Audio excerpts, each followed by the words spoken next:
Steve, off-field issues making headlines at the moment with COVID. Another case in the Springboks squad reports cases potentially at the Bulls as well. I just wonder if you've heard about this and if it's had any impact on the mood around the camp.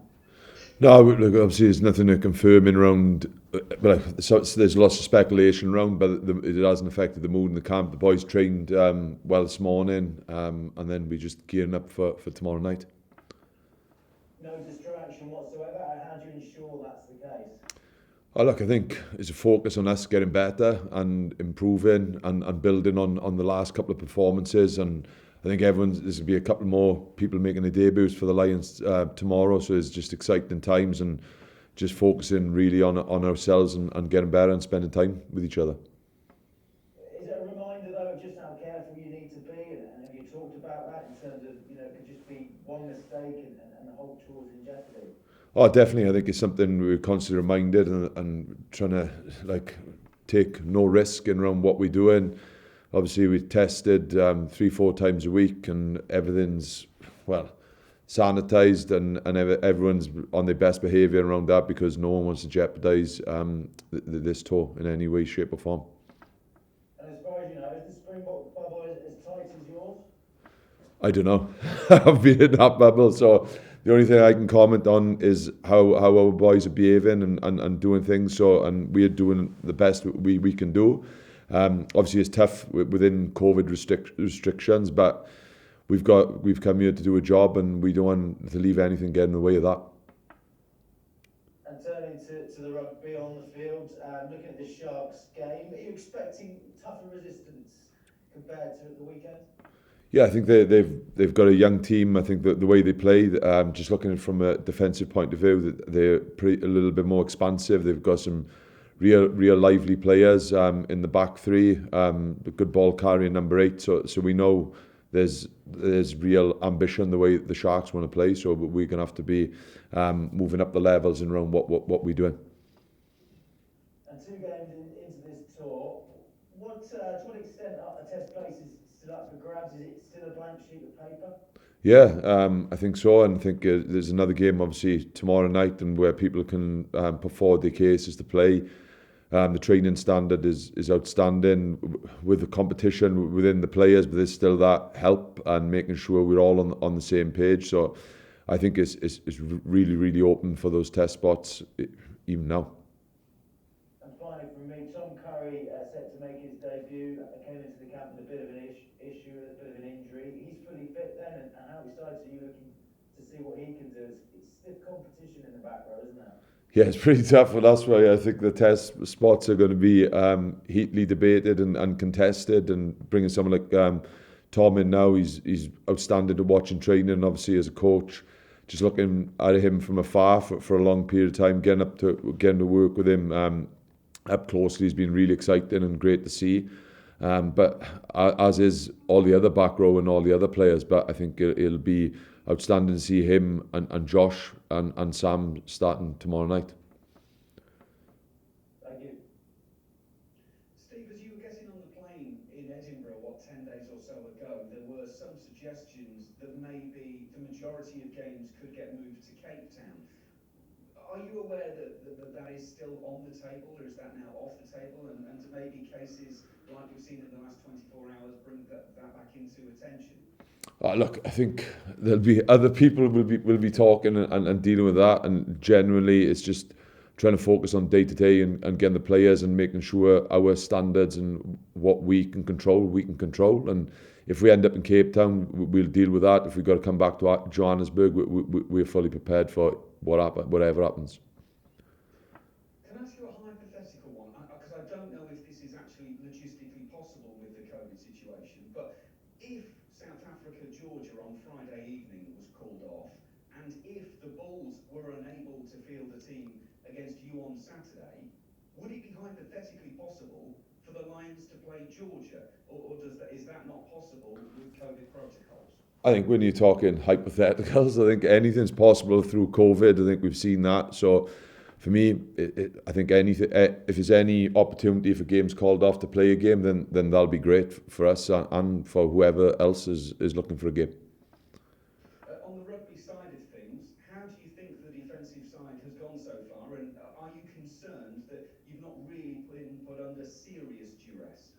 I think the Japanese game put us under real duress. If I'm honest, I think the way that they played footy was outstanding, and I think we learned a lot from that game. Considering we've only been together 2 weeks, but I thought the building blocks going into the Lions game.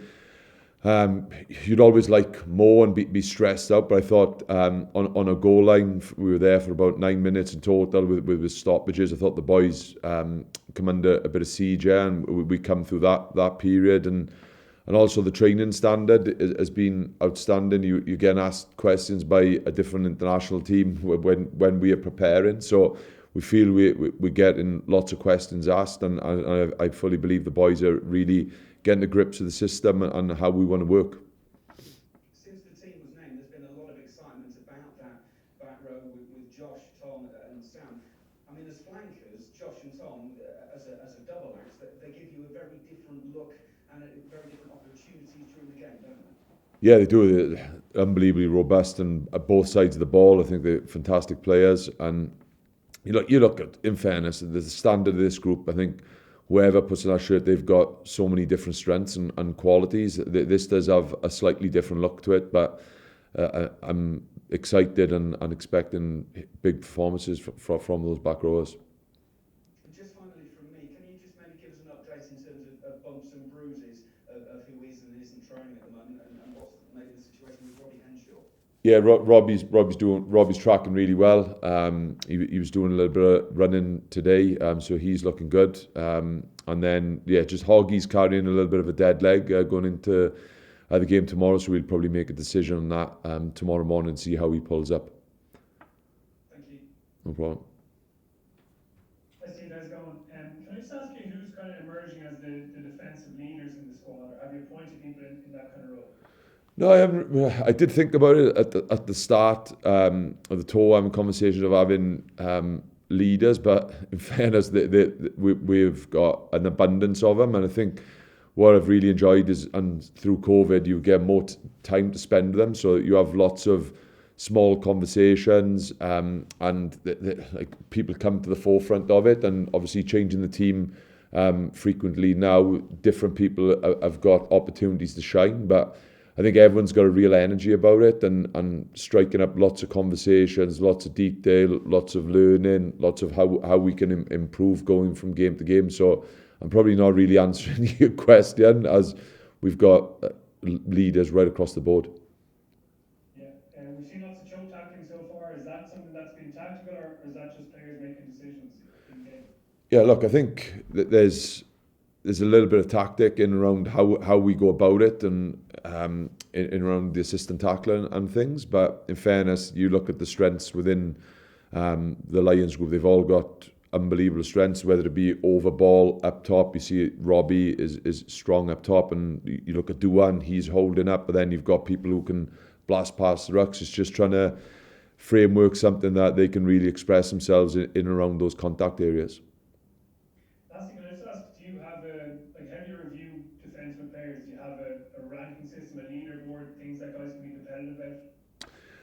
It's obviously we've got our own sort of formats and own coding systems and what we look at, so all the boys can see everyone's scores or tackle ratios or what we're looking for within our system. So all that's there and that, so they can be competitive. But I think every day you see them working on what we need to, and pushing each other on, critiquing each other, and driving those standards. So it's very competitive, because ultimately everyone wants to put their best foot forward, because there's 3 huge test matches coming up at the end of the month.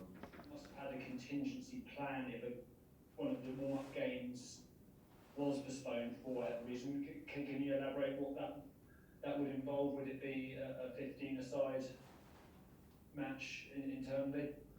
Look, I think it'll depend on what point of the tour we're at, whether it's coming on recovery day. I think we'll weigh up whether we feel we need maybe give the boys an extra day off, or whether we feel we need that internal sort of match, or maybe a heavier loaded contact day. So like as coaches we talk about it, but I think through COVID what you learn, you have to adapt, and I think you can have the best laid plans to do things, but things move really quickly and things can change so quickly. So I think it's just being prepared for whatever whatever comes our way at whatever period of time, and also just see where the group are, whether they need sort of, like I said, more contact time. Is it the fact of, well, we can give them an extra day off so they can recover?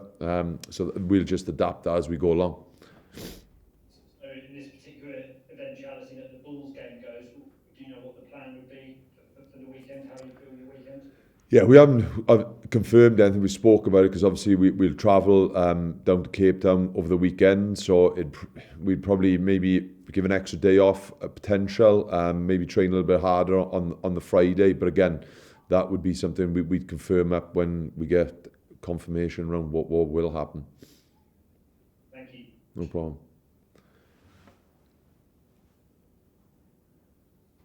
Steve, Chris Harvey from STV up in Aberdeen here. Hello, thanks for this. No problem. I mean, the Rovers are concerned, just especially to make me feel a bit more homesick. It's parochial for me, so apologies, but you'll maybe appreciate it as a Welshman. Scotland haven't had so many players in the British and Irish Lions squad for some years until now. How are they getting on in game and in training? Are they more than holding their own? Oh yeah, definitely. I think it's a very competitive group. Scottish boys, everyone's fitted in, everyone's connected really well, and everyone's pushing each other. So no one feels out of place in around the environment, and in particular the training standards. Obviously, things are slightly different, but no, everyone's adapting and doing really well on and off the field. Fantastic. Thank you very much. No problem. Any more? Please jump in. If anyone's got one last question. Okay. That's Oh, okay. here we go. Yeah, go, Rory.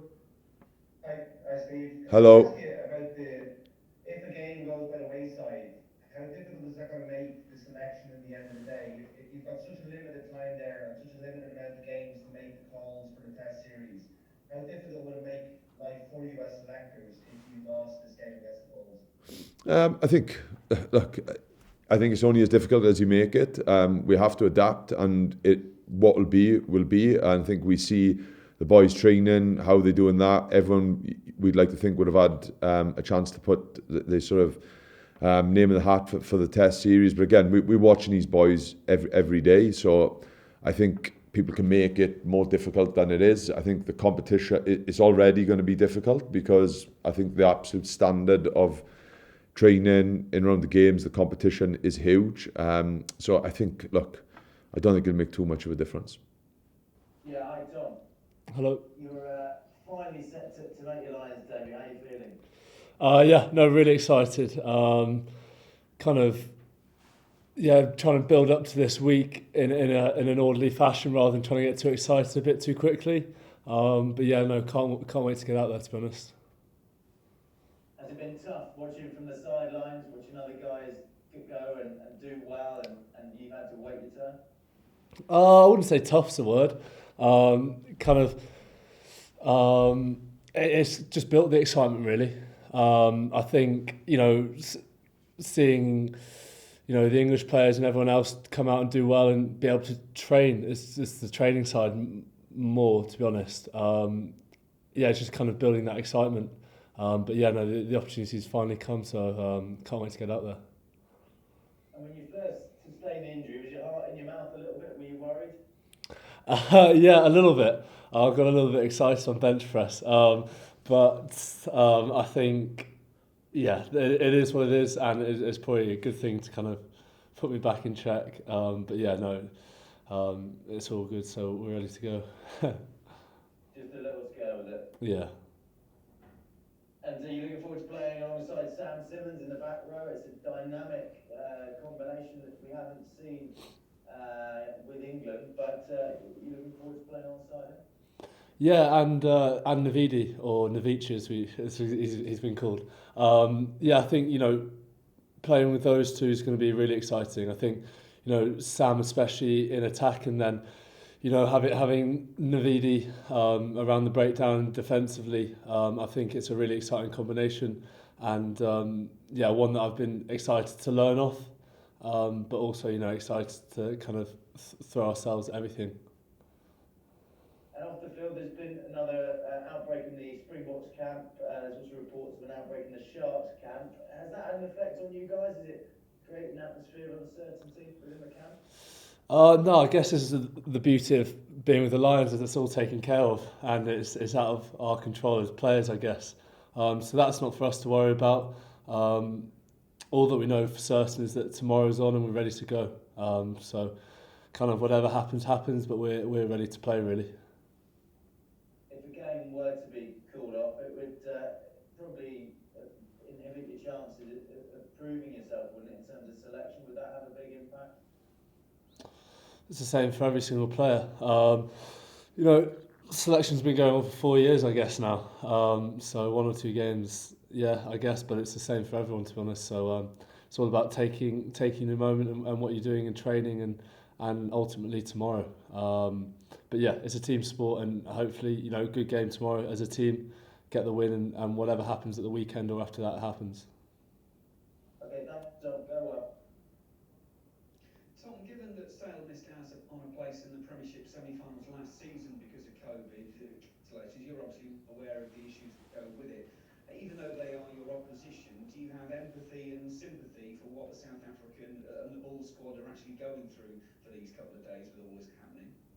Oh, 100%. I mean, everyone's talking about kind of how big it is for Lions, but for like South African players, what is it? Once every 12 years, 8 years? Don't let me do the maths. But yeah, it's a huge occasion for them. So massive understanding for them. It's not people's fault if they catch COVID, to be honest. And it is what it is. So yeah, huge understanding for them, and hopefully we can get something out of it.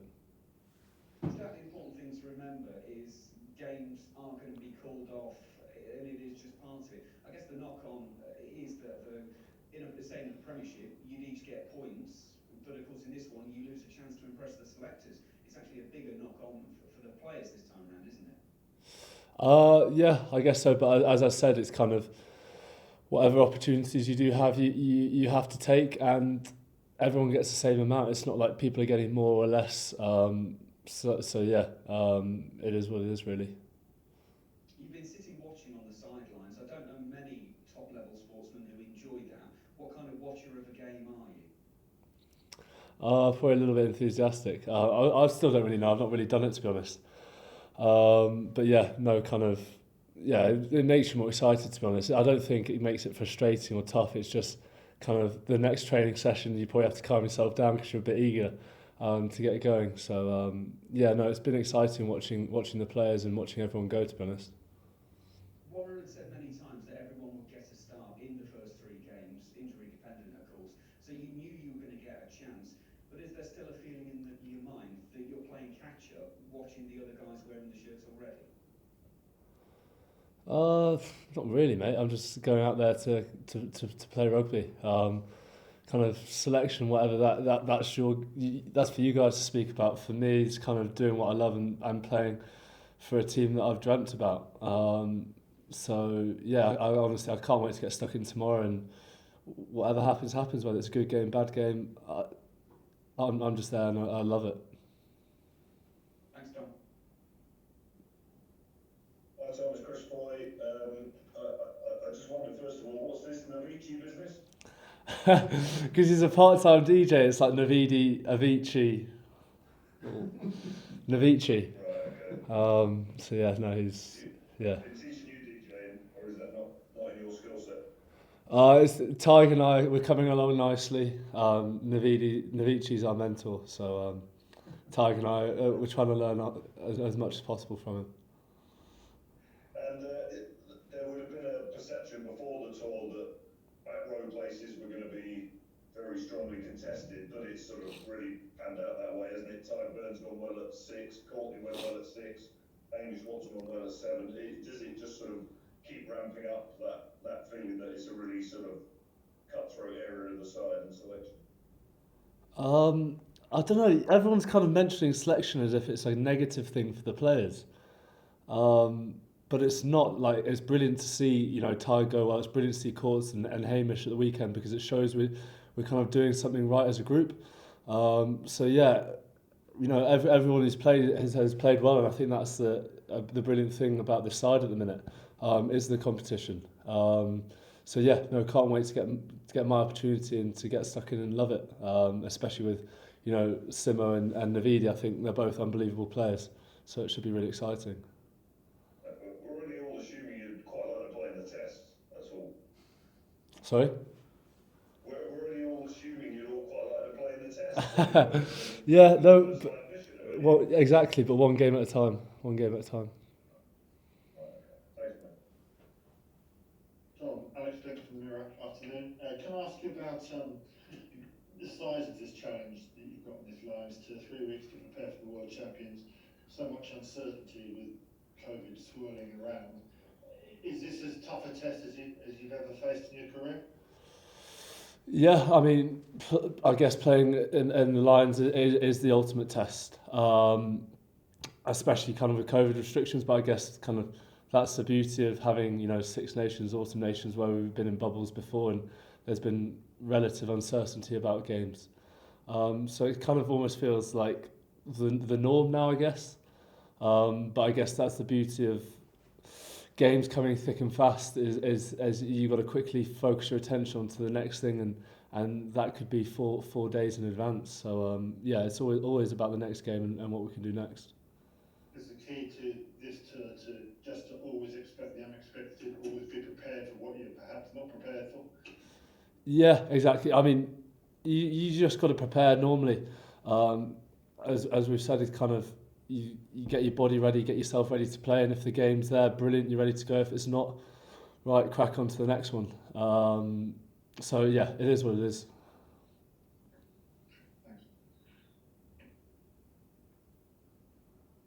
Tom, just a quick one from you up in Scotland here.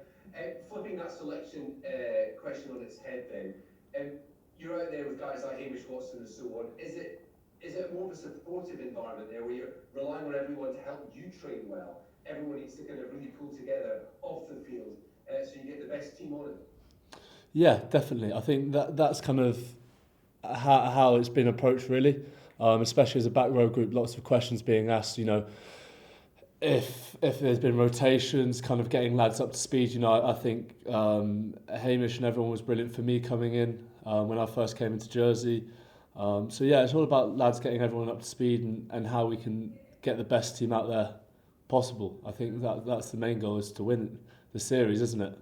So whatever team is the best, they can go do that. But obviously once the warm-up games are complete, you will be tying Hamish's shoelaces together under the table at breakfast, yeah?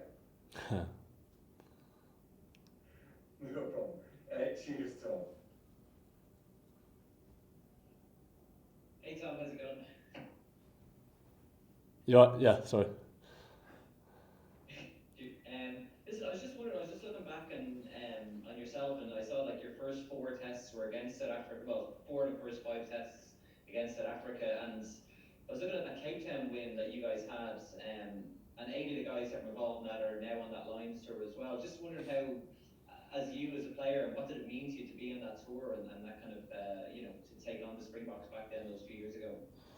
Oh, it was a massive experience, and one I still kind of hold pretty tightly now. I think it was my second, third and fourth tests, and I think took a lot of learning from that, especially not just off the field, kind of the cultural side of it, but I guess the cultural side on the pitch and what it's like to play in South Africa, and probably especially Ellis Park altitude first game, I think is a hugely special moment that I hold pretty dear.